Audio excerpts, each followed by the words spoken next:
بسم اللہ الرحمن الرحیم نحمدہ ونصلی ونسلم علی رسولہ الکریم اما بعد فاعوذ باللہ من الشیطان الرجیم بسم اللہ الرحمن الرحیم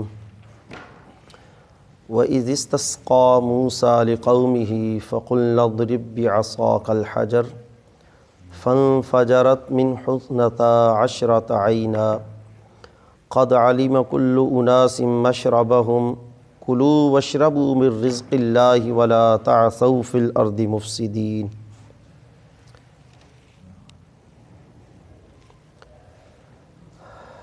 کل کی آیات میں بنی اسرائیل کا ہی تذکرہ جاری تھا۔ پچھلے رکوع کے اندر بنی اسرائیل کو اللہ تعالیٰ نے 8 نعمتیں یاد کروائیں، اور ان نعمتوں کے یاد دہانی کا مقصد یہ تھا کہ تم غفلت میں نہ رہو، ان نعمتوں کو یاد کرو، اور نعمتوں کو یاد کر کے اب تم اس محبوب صلی اللہ علیہ وسلم جس کے تذکرے تم تورات میں پڑھ چکے ہو، جس کی نشانیاں دیکھ چکے ہو، اس پر ایمان لاؤ۔ اگلے رکوع کے اندر بھی اللہ تعالیٰ نے بنی اسرائیل کو ان کے اوپر کیے گئے انعامات کی یاد دہانی کی۔ فرمایا وَإِذِ اسْتَسْقَىٰ، اور یاد کرو جب استسقا پانی طلب کیا، پانی مانگا موسیٰ علیہ السلام سے، لِقَوْمِهِ موسیٰ علیہ السلام کی قوم نے۔ جیسے پچھلے رکوع میں بیان ہوا تھا کہ جب فرعون غرق ہوا اور یہ بنی اسرائیل موسیٰ علیہ السلام کے ساتھ آگے ملک شام کا سفر، راستے میں جنگل کے اندر وہ 40 سال تک اس جنگل کے اندر سفر کرتے رہے، تو دوران سفر وہ پچھلے رکوع میں آیا کہ ان پر اللہ نے پکے پکائے کھانے من سلوہ نازل کیا، ان پر اللہ نے بادلوں کا سایہ کیا، اور اسی سفر کے دوران جب ان کو پیاس کی شدت محسوس ہوئی تو انہوں نے موسیٰ علیہ السلام سے عرض کی کہ اے موسیٰ، اللہ کی بارگاہ میں عرض کرو ہمارے لیے بارش برسائے یا کوئی پانی کا انتظام ہو۔ تو اس کا ذکر اللہ نے فرمایا وَإِذِ اسْتَسْقَىٰ مُوسَىٰ لِقَوْمِهِ، اور یاد کرو جب پانی طلب کیا موسیٰ علیہ السلام سے، لِقَوْمِهِ آپ کی قوم نے، فَقُلْنَا اضْرِب، پس ہم نے کہا، اضرب مارو تم، بِعَصَاكَ اپنے عصا کو، الحجر پتھر پر،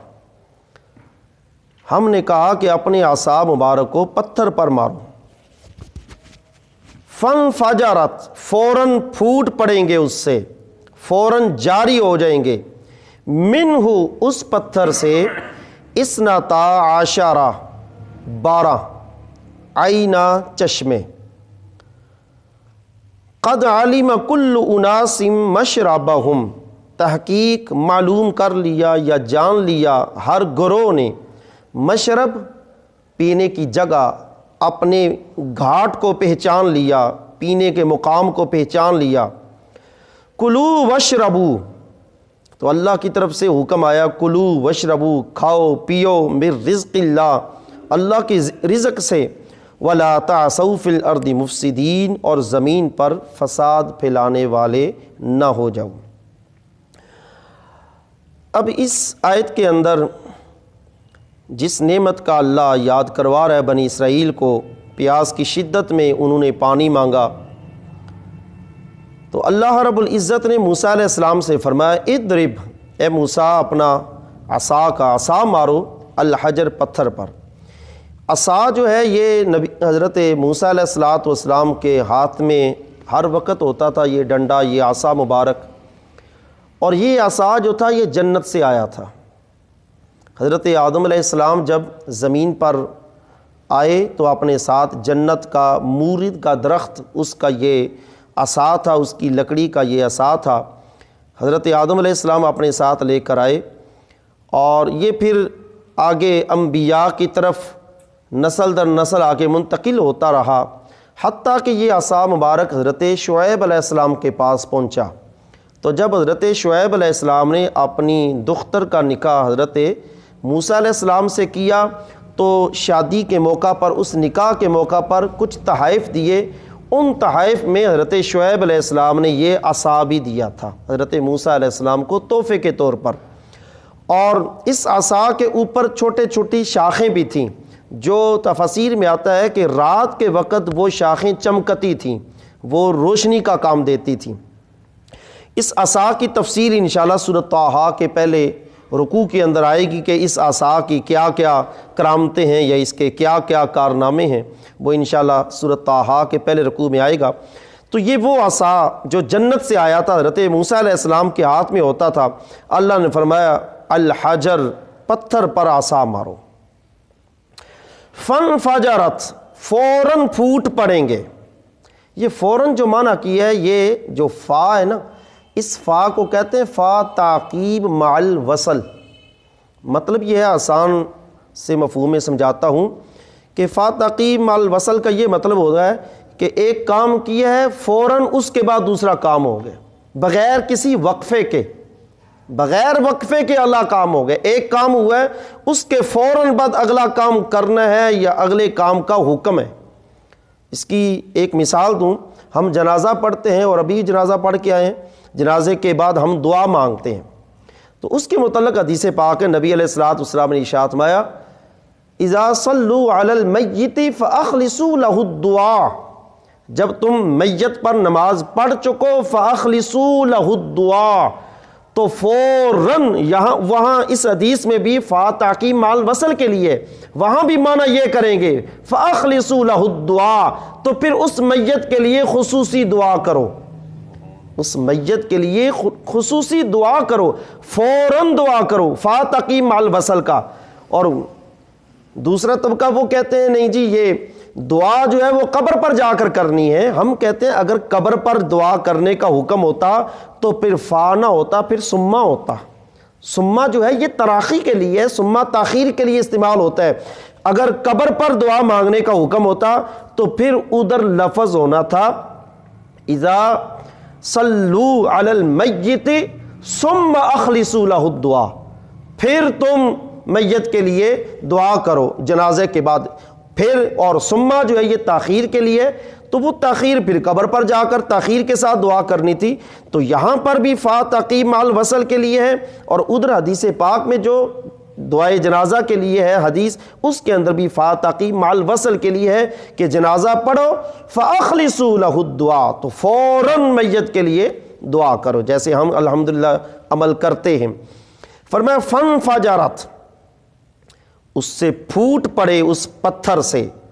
فانفجرت من حسنتا عشرتا، اسنتا عشرہ 12 عینن چشمے۔ تھوڑا سا میں تفصیل کروں گا، ادھر لفظ آیا فانفجرت، نامے پارے میں یہی اللہ نے واقعہ بیان کیا، ادھر لفظ آتا ہے فانبجست، ادھر لفظ آیا فانفجرت من حسنتا، ادھر ہے فانبجست من حسنتا۔ فرق کیا ہے اس میں؟ فانفجرت کا معنی ہے کہ آہستہ آہستہ پانی جاری ہو گیا، جبکہ فانبجست کا معنی ہے پانی تیزی کے ساتھ جاری ہو گیا۔ فانفجرت کا معنی آہستہ آہستہ پانی جاری ہوا، اور فانبجست پانی تیزی کے ساتھ۔ اب دونوں قرآن کے لفظ ہیں، قرآن کی آیات ہیں، ایک جگہ پر لفظ کا مفہوم ہے آہستہ آہستہ، ایک جگہ پر مفہوم ہے پانی تیزی کے ساتھ رواں ہو گیا، تو کون سے لفظ پر عمل کریں؟ دونوں قرآن کے لفظ ہیں۔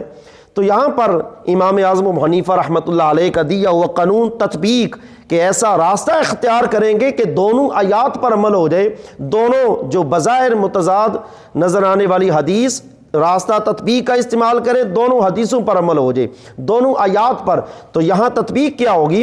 یہاں فرمایا فانفجرت، پانی آہستہ آہستہ جاری ہوا، جب ڈنڈا لگا، عصا لگا، پانی کی جب ابتدا ہوئی تو اس وقت اس پتھر سے چشمے جب پھوٹے تو پانی آہستہ آہستہ جاری ہوا، اور جب رواں ہو گیا، جاری ہو گیا، اس کے بعد اس کی رفتار بڑھ گئی، تو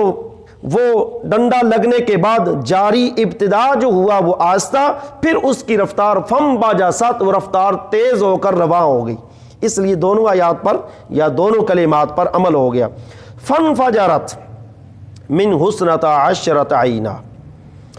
اس پتھر سے 12 چشمے جاری ہو گئے، پتھر سے 12 چشمے،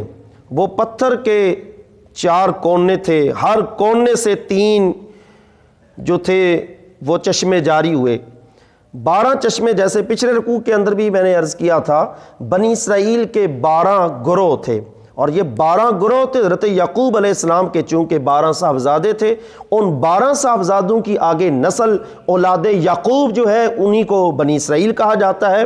تو وہ 12 بیٹے حضرت یعقوب علیہ السلام، انہی کی نسل، وہ 12 قبیلے تھے۔ ان 12 قبائل کے لیے اللہ تعالیٰ نے ایک پتھر سے 12 پانی کے چشمے جاری کر دیے۔ اگر 1 یا 2 چشمہ ہوتا شاید وہ قبائل آپس میں لڑ پڑتے پانی کے حصول کے لیے، اللہ نے ہر قبیلے کے لیے علیحدہ چشمہ جاری کر دیا تاکہ اس معاملہ کے اندر ان کے آپس میں اختلافات نہ ہوں۔ پھر یہاں پر مفسرین نے معجزات کے حوالے سے بڑی پیاری گفتگو کی ہے۔ امام قرطبی رحمۃ اللہ علیہ نے فرمایا، اور بعین ہی یہی حضرت علامہ شیخ عبدالحق محسن دہلوی رحمۃ اللہ علیہ نے مدارج النبوت کے اندر انہوں نے بعین یہ لکھا، جو امام قرطبی نے تفسیر قرطبی کے اندر لکھا ہے کہ موسیٰ علیہ السلام نے پتھر پر عصا مارا تو پانی جاری ہو گیا۔ اب پتھر جو ہے یہ تو زمین کی جنس سے ہے، زمین سے تو پانی نکلتا ہی نکلتا ہے، زمین سے پانی نکلتا ہے۔ پتھر پر عصا مارا، پانی نکل آیا، وہ پتھر زمین کی جنس ہے۔ معجزہ ہے یہ نبی حضرت موسیٰ علیہ السلام کا، اس کا انکار نہیں، یہ شان ہے موسیٰ علیہ السلام کی کہ پتھر سے پانی کے چشمے جاری ہو گئے۔ لیکن امام قرطبی فرماتے ہیں پتھر تو زمین کی جنس سے ہے، اور زمین سے تو پانی نکلنا اس کی عادت ہے۔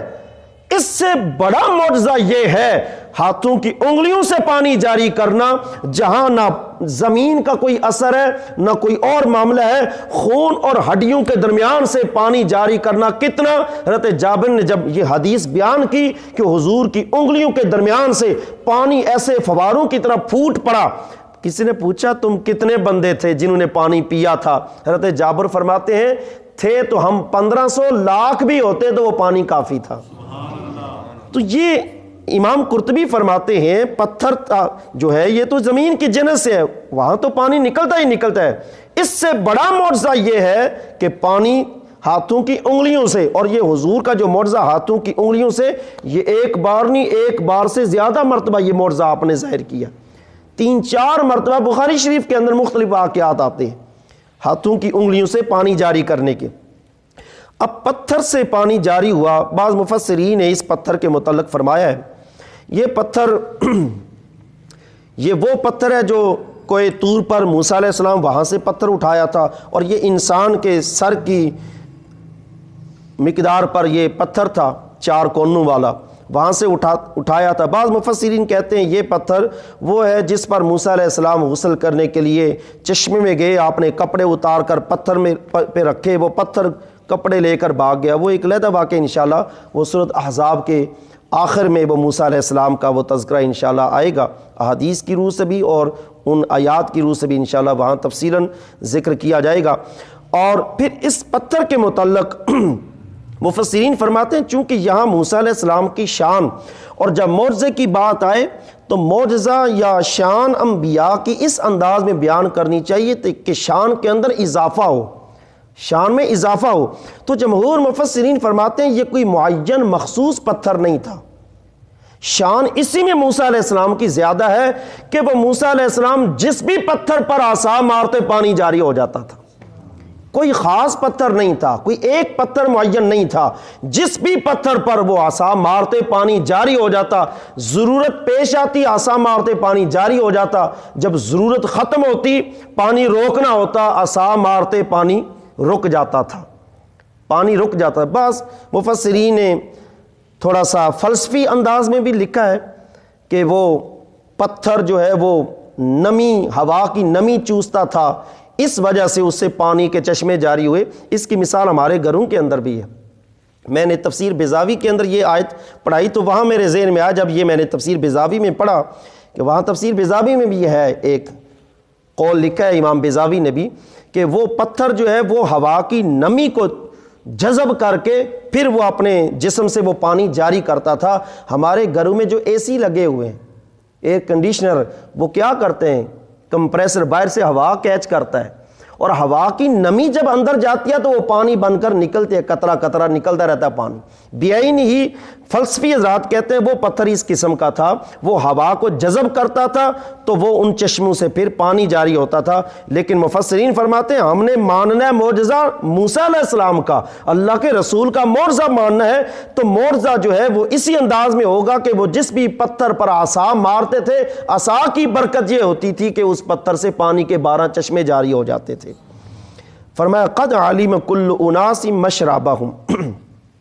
ہر گروہ نے، ہر قبیلے نے اپنے مشرب کو، اپنے گھاٹ کو، پینے کے مقام کو پہچان لیا۔ فرمایا کلو واشربوا من رزق اللہ، کھاؤ اور پیو اللہ کے رزق سے، ولا تعثوا فی الارض مفسدین، اور زمین کے اوپر فساد نہ پھیلاؤ۔ یہ بنی اسرائیل کا معاملہ دیکھ لیں، پچھلے رکوع کے اندر بھی اللہ نے کتنے ناز اٹھائے، ان کے لیے بادلوں کا سایہ کیا، من سلوہ پکے پکائے کھانے نازل کیے، ان کو فرعون سے نجات دی، دیگر معاملات میں اللہ رب العزت نے ان کے ناز اٹھائے، لیکن اس کے باوجود بار بار وہ نافرمانیاں کرتے رہے۔ اللہ رب العزت نے اس آیت کے اندر بھی جو بنی اسرائیل کا عمل کہ جب ان کے اوپر کوئی مصیبت آئی یا معاملہ آیا تو انہوں نے اپنے نبی سے عرض کیا،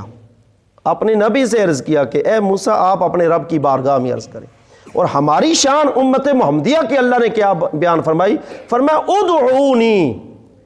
اے میرے محبوب کی امت تم ڈائریکٹ مجھے پکارو، مجھے پکارو، میں تمہاری دعا سنتا ہوں اور تمہاری دعا کو قبول بھی کرتا ہوں۔ تو یہ اللہ رب العزت نے یہاں پر ایک چیز اسباب کی بھی ہے۔ مفسرین فرماتے ہیں اللہ بغیر سبب کے بھی پانی دے سکتا ہے، پتھر کے بغیر بھی اللہ پانی دے سکتا ہے۔ اللہ تعالیٰ حضرت موسیٰ علیہ السلام کا عصا مارنے کے بغیر بھی پانی جاری کر سکتا تھا، کسی سبب کے بغیر، لیکن اللہ نے یہاں پر اسباب ظاہر کر کے ہمیں تنبیہ فرمائی ہے اور ہمیں یہ ترغیب دی ہے کہ یہ دنیا عالم اسباب ہے، اس دنیا کے اندر بھی ہر معاملے کے اندر کوئی نہ کوئی سبب اور ذریعہ ہے۔ جب دنیاوی معاملات کے اندر اسباب ہے تو خود رب تعالیٰ کی ذات یا اس کی معرفت تک انسان کو وسائل اور جو ذرائع ہیں اور اسباب ہیں ان کا سہارا لینا پڑتا ہے، تب جا کر وہ اللہ تعالیٰ کی معرفت کے دریا کی طرف منتقل ہوتا ہے۔ اللہ رب العزت ہمیں انبیاء علیہ السلام کے معجزات، انبیاء کی شان و عظمت سمجھنے کی توفیق عطا فرمائے۔ آمین و آخر دعوانا الحمد للہ رب العالمین۔